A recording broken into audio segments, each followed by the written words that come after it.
going on, everybody? It's Jordan here. Today I just wanted to bring you my King Gomah DA deck list, another yellow leader.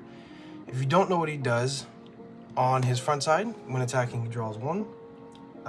Awaken at 4 life, draw a card, flip this card over, just like any other leader. The front side is where he gets a little bit crazy. So when attacking, I get to place 1 field with Demon Realm or Demon World. There was an errata. And its special traits from my battle area into the drop.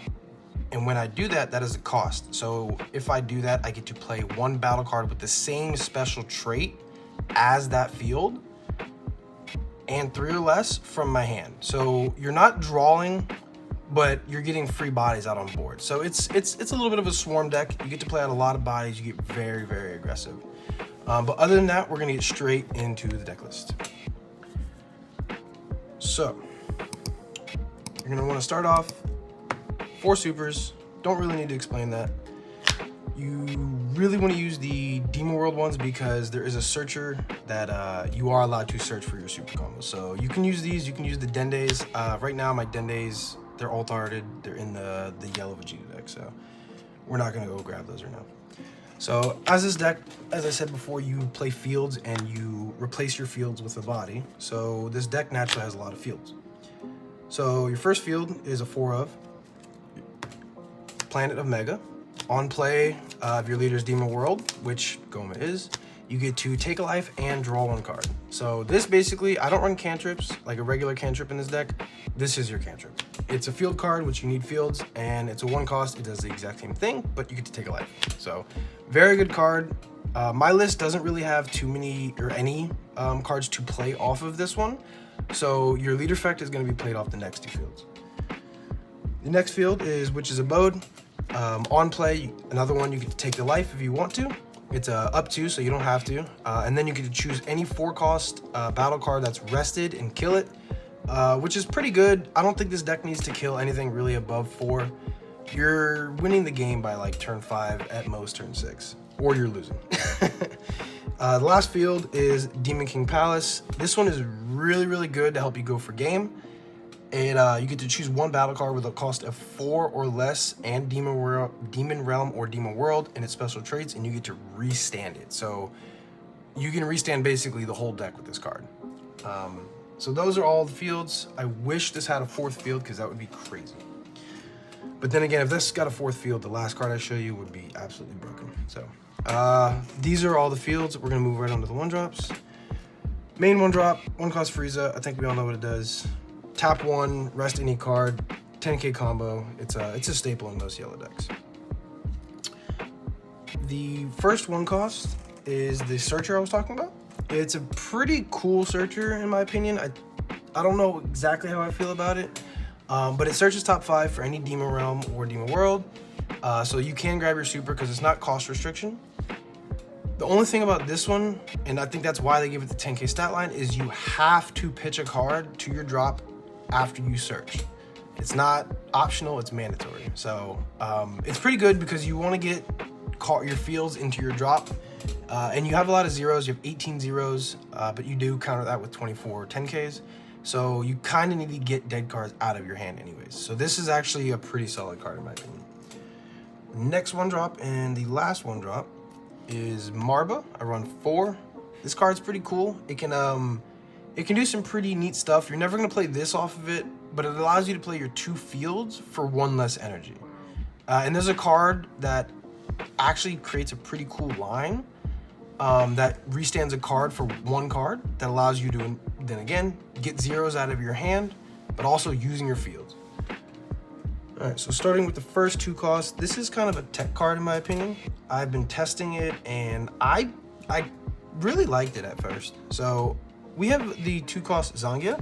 If you don't know what this does, on play you get to take the life. It's not mandatory, so you can choose not to. When attacking, you're gonna tap 1 energy and you draw 2 cards and discard 1 card.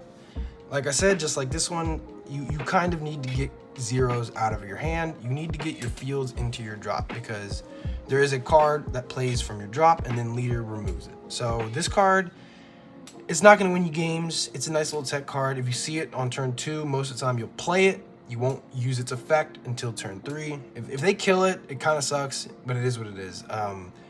I've actually never had someone kill it on turn 2. I guess they just don't see the value in it, maybe. I don't know. The next 2 costs and the last 2 costs is Kadim. I kind of slept on this card until I read it again. It's basically the 2 cost Frieza,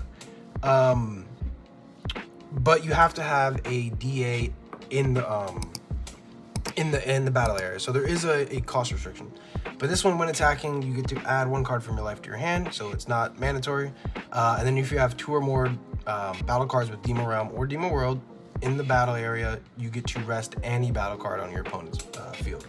So it's pretty good. It's a Self-Awakener, just like this one. It's not going to win you games. It's a little bit of early game. I honestly could see you going 3 here, 2 here. I'm kind of working on that, but right now this is where I've been at. All right, so the first 3 costs. This is a really spicy card. I kind of wish I could run it at 4, but it's 0, and you already have too many zeros. But Dr. Rinsu, if you don't know what this one does, so its on play is a little bit less used.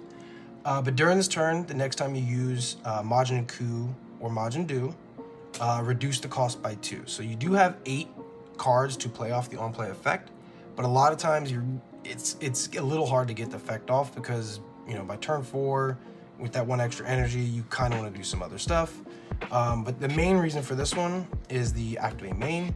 So you'll switch one of your battle cards, or one of your cards in your battle area to rest mode. And since this has fields, you can just rest your field. It's really cool.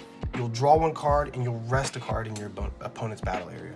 So really good if if there's a blocker on the field or something like that. But just in general, it's an activate main.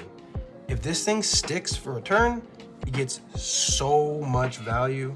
Most people will immediately try to kill it, which could, throw them off of curve because they absolutely usually do not want to let this card stick. It draws too many cards. All right, so as I said, for the on play effect, you have 8 cards to play off of it. The first 4, you got your Majin Ku, Majin Du. The promo, 3 cost, 20k, 10k stat line. On play, if your opponent has 6 or more, they're gonna discard 1 card. I could see me dropping this down a little bit, but right now it's a 10k. Most of the deck is 10ks outside of the zeros. It can be played for 1 off of this. So you're cheating 2 bodies for 4. You're making your opponent discard 2, and then you're swinging twice. And then you're using leader effect to play out another body. So that's 4 swings. They've discarded 1 card. Very aggressive. In my opinion, your better option to play off of the Rinsu effect or leader effect, and this is kind of my favorite card in the deck, is the new Majin Du. What this one does, permanent, your turn. If you have 2 or more cards with Demon Realm or Demon World and their special traits in the battle area, this card gets +5. So it swings for 25, it defends at 20, but you do have to have another card in your battle area, which most of the time the field is going to be in your battle area anyway, so very good. The on-play effect is if your leader is King Gomah, which you are, add up to 1 card from your life to your hand. So it is a Self-Awakener, which sometimes I forget, so don't forget that. Then you get to switch 1 energy to active mode, which is very good because this is a card that lines up with the Marba play. Leader effect, you play this out, you restand an energy after playing maybe your 4 cost that I will show you next, and then you restand the energy to play out the Marba to play out 1 of these. It's a pretty nice little play. I like it. I do it all the time. But even the restanding 1, you can play this to search because you need to search, or you can play your 1 drop. Really, there's not much else outside of that, but there is some times where you can, get this out and restand and still have 2 to 3 energy left. And then you just get so much more value because then you can play like 1 of these off of it, make them discard. You're swinging 3 times. Very good card. I think it might be like my favorite card in the deck. All right. So the 2 main cards of the whole deck. This is your finishing line. The 4 cost Gomah. On play, draw 1 card. When attacking, you will place 1 field from your drop into your battle area.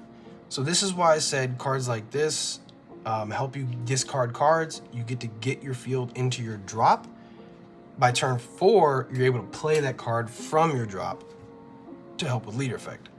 Very good card, 4 cost, 30k. So you're swinging 30. You're gonna get two 2 cards out of their hand, if not a super, and you can either kill a 4 cost, you can restand the card. If you really need to, draw a card. But to be quite honest, most of the time you're playing these because you need to use leader effect afterwards and play the rest of your cards. The last card, and this is the newest card we got, which absolutely made this deck crack, and this card is insane. 5 cost King Gomah, or Giant Gomah, sorry. Permanent, this card's name is also treated as King Gomah DA in all areas. That really doesn't matter too much, I guess, for now. I'm trying to think of what that is the purpose for. But on play, discard 2 cards from your hand, and you'll draw 1 card for each type of field that is in your drop. Just all the more reason you need to get rid of cards and put them in your drop early game, because by turn 5, you want to at least have something in, because most of the time you'll put a 4 cost in your drop, because you want to kind of already have the fields there. But if you don't, it's fine. You get to discard it by turn 5. So you have so many ways to discard cards before you use leader effect and get the fields into your drop. The crazy part is the activate main. The activate main, you get to place this card into your drop from the battle area. It does specify that. And then you get to play out your 4 cost from your drop in active mode. It's absolutely disgusting. You're gonna pitch 2, draw 3, right? Swing 35. You're gonna pitch this to play out this, bam, draw another card, swing another 30, play a card from your field, or from your drop to your battle area. Then you use leader effect, you remove the field card, you play out another battle card, you swung 35, you swung 30. If you play this off of this, you just swung 30 again.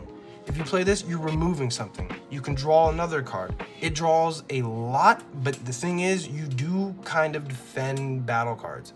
I feel like this deck, you want to defend, you want to keep battle cards on your field. Your hand size can get a little bit low, but that's okay, because realistically, you're ending the game by turn 5, maybe 6. But this chain is absolutely disgusting. I think if this deck just gets a little bit more support, we could be talking about like an S tier aggro swarm deck. The deck is very, very fun. I honestly think I'm going to be playing it a lot more here in the future. I took it to Ultimate Battle today. I made a little bit of a mistake in the final table. Cost me the game. No biggie. We move on. But this chain right here, absolutely disgusting. I'd almost say it's equivalent to like the Cell chain. But in its own way, it's obviously not the Cell chain, but it's kind of like it. It's a very fun deck. I highly recommend you pick it up, try to play it. It's not a deck you're gonna pick up in one game and just play it perfectly. I don't care who you are. I mean, well, some people maybe, but it's a deck that definitely you have to know your lines. You're not gonna just take this deck day one and just dominate with it. But once you learn the deck, there's obviously some more cards. You guys are probably thinking why I don't have it. This is just kind of where I settled. So let me know what you guys think. Let me know if there's any other cards you think I should have played.